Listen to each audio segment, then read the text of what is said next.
What's up, guys? Today we're going to be doing another practice problem on LeetCode. This one's currently being asked by Facebook, Amazon, Microsoft, and Google, and the problem's called longest consecutive sequence.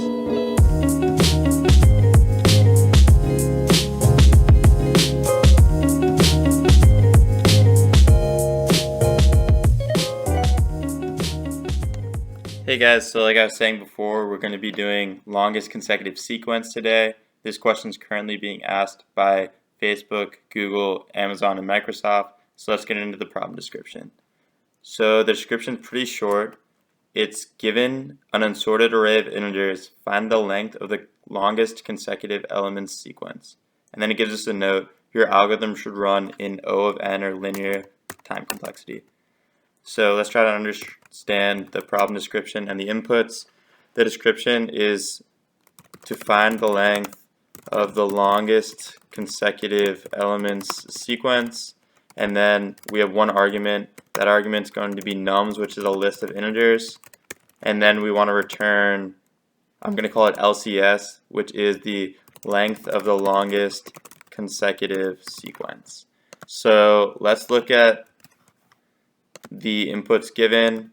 We get one input that is 100 for 200, 1, 3, and 2. This is going to output 4, and the reasoning behind that is that we have 1, 2, 3, and 4. So let's look at a couple other inputs. If we had just 100, this would output 1 because we'll have one element, but there's no consecutive element after that, so that'll give us 1. And then we have one last case, and this case is an empty array or list, and this would give us an output of 0. So now let's try to understand approaches that could help us get that O of n time complexity. The first approach that I would think of is sorting the array, but this wouldn't work. So sorting would make it pretty simple because we could have 1, 2, 3, 4, 100, 200 in the example given, and then we could just walk through and we could see 1, 2, 3, 4, and then we could get the answers 4.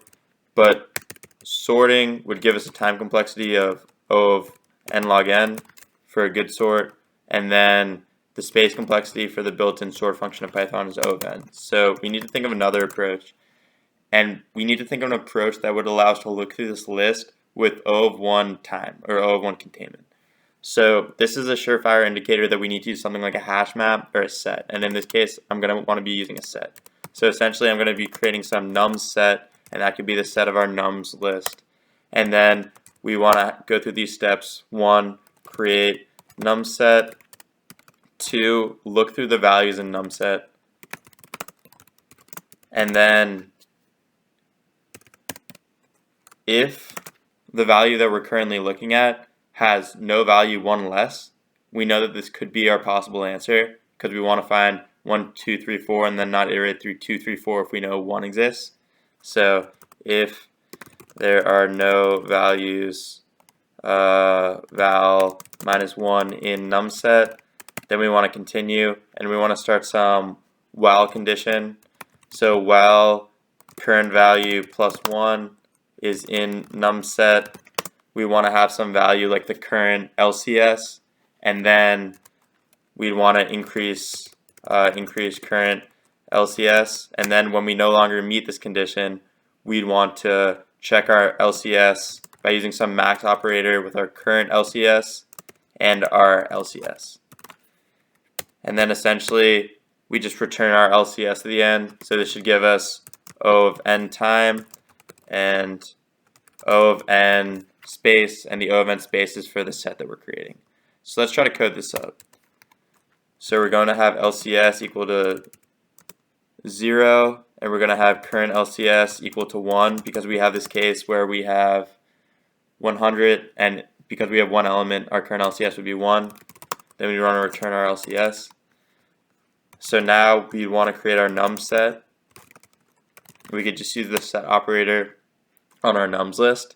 And then now we want to go into step 2. So now we're going to be looping through our values. So for val in num set, if val minus 1 is not in num set, we know that this could possibly be an answer.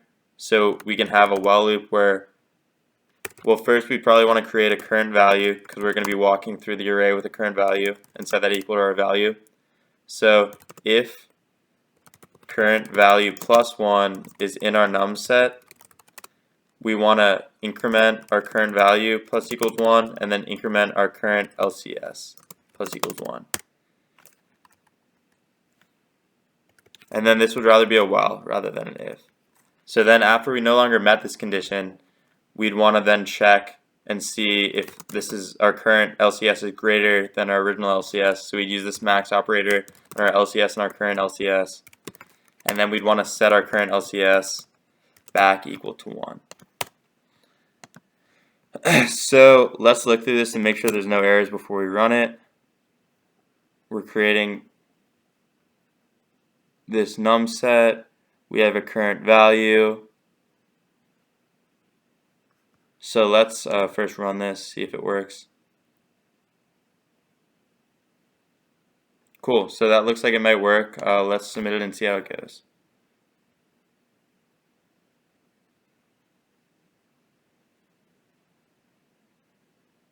Sweet, so we got it to run in 52 milliseconds. That's 86% faster than Python 3 users, and with 14 megabytes, 85.19% better than other Python 3 online submissions. So cool, I hope you guys liked that and understood it. If you liked it, drop a like and subscribe to the channel. And if you want to see more from me, subscribe to my Patreon. The link's below. Thanks so much. Have a good one. Peace.